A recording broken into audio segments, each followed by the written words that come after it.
Awesome. So what we heard before, we heard William the graduate student talk a little bit about Randy Rhoads and whatnot.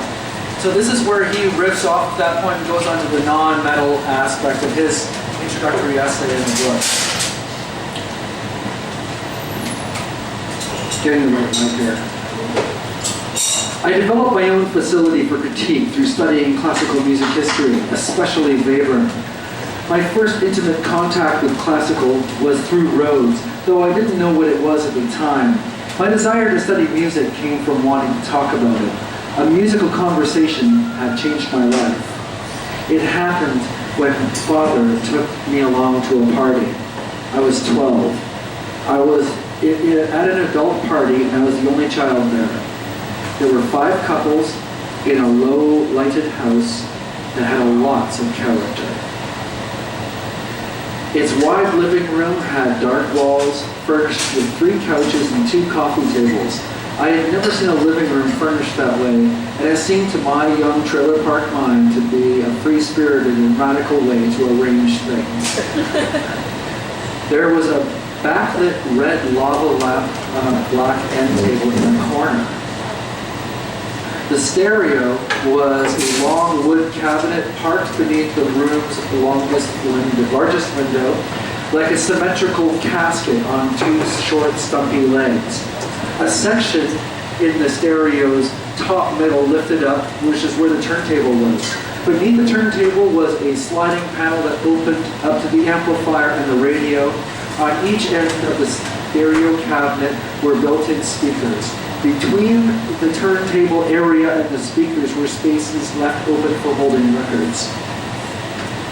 In the opposite side of the room, of the stereo, there were 2 more speakers hanging up from the top ceiling corners, held in place there with wire that had living ivy woven through it. Beneath one hanging speaker was the lava lamp. Beneath the other speaker was a goldfish in a goldfish bowl with little red stones in the bottom. The bowl and the lamp were on matching end tables. Symmetries like these made the room's unconventional layout all the more impressive. To me, it also looked brave, as if putting together a space that would invite ridicule, even though it was fun and inviting. I was under instruction from Father not to interrupt anyone, ever. The other people at this party were different from us. They were hippies. University-educated hippies with professional jobs. One of them was Father's new girlfriend's brother. Everyone smoked and drank. The hostess said she didn't want me to feel left out, and so she gave me cola with ice and a rocks glass with lemon so it looked like I had a highball. She wore a lot of jewelry and circular glasses.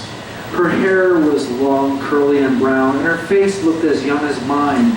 She tried to be matronly and understanding, but actually she was both sexy and nice, which was way better. Some people there smoked marijuana. Father didn't. He talked to his girlfriend. She answered most questions directed at him. Father was the only clean-shaven man there. He looked rugged and content. Educated conversation sounded different to me. I was used to hearing adults talk in an exchange of observations for platitudes, like this. The union meeting's been postponed. Just more backdoor dealings going on. Or, I bought the White Album on 8-track. Then they shouldn't call it the White Album. Now they made an 8-track. With these educated hippie people, there was no righteous anger or persecution. Their discussions were more additive, like this. The Soviets don't seem to care if we trust them or not. It's hard to pin down what their interests are. Power, of course, but by what means? Does this Afghan invasion help their cause? That depends. By cause, do you mean power?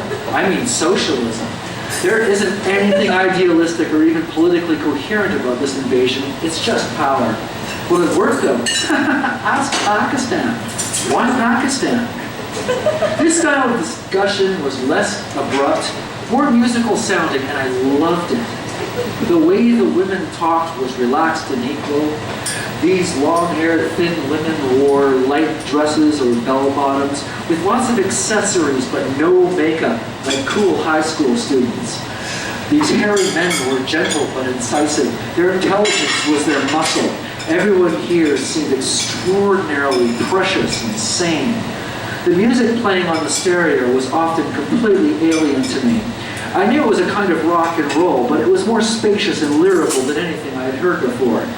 The best of the songs did less of the beat of the song did less of the driving than the kinds of rock I normally heard.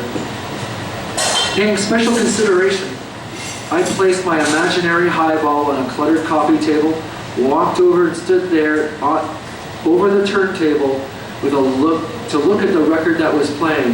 My hands were folded behind my back so that it was obvious I wasn't touching anything. I would have died of shame if my father had told me not to break anything in front of these people. The host sat on the couch closest to the turntable. He and his wife looked a lot alike. His little beard and spectacles made him resemble John Lennon. Spread out on the coffee table before him was a cigarette-making equipment. He was making cigarettes with tobacco from a round tin using a plastic orange device that pushed tobacco into an empty paper tube with filter in one end. The finished cigarettes then went into a matching plastic orange holder that looked waterproof. "You like this music?" he asked me. "It's weird," I said. "It's the Police," he said. "Which Police?" "The band is called the Police," he explained. "That's its name." "Oh, that's funny." They're funny. Do you like Kiss?" I asked. Kiss was mine and Dustin's favorite band. "No," he replied calmly. "Why?" "That's all about show business, which is fine, but I don't like listening to that." "Oh, do you like Aerosmith?" "I like their James Brown influence." Aerosmith took their best ideas from James Brown. "Who's James Brown?" "A great, great musician," he replied wistfully. "I'll play some for you later." "Okay," I said shyly. No adult had ever offered to expose me to new music before. It was an overwhelming offer. I went back to my couch, next to Father, and listened to the talk and the tunes. Everyone was slowly getting a glow on, which was fine with me because no one seemed angry. The wrong kind of drunk adult was boring and dangerous. These people weren't like that. No one was yelling. Dad was grinning lazily, mute and satisfied with his new girlfriend. The conversation topics began drifting toward mush like astrology. The night tumbled ahead and people started collecting into tighter groups with little circles of people sitting on the floor. The host and Dad's new girlfriend's brother and a hippie lady sat on the floor directly in front of the stereo amplifier, picking through records and pulling out sleeves one at a time to look at the jacket cover art. Each group was conversing independently of each other.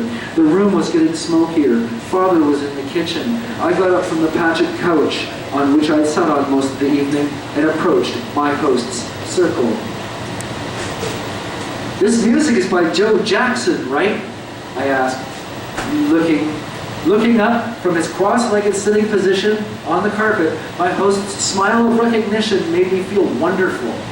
"My cousin likes Joe Jackson," I explained, "but I don't know this record."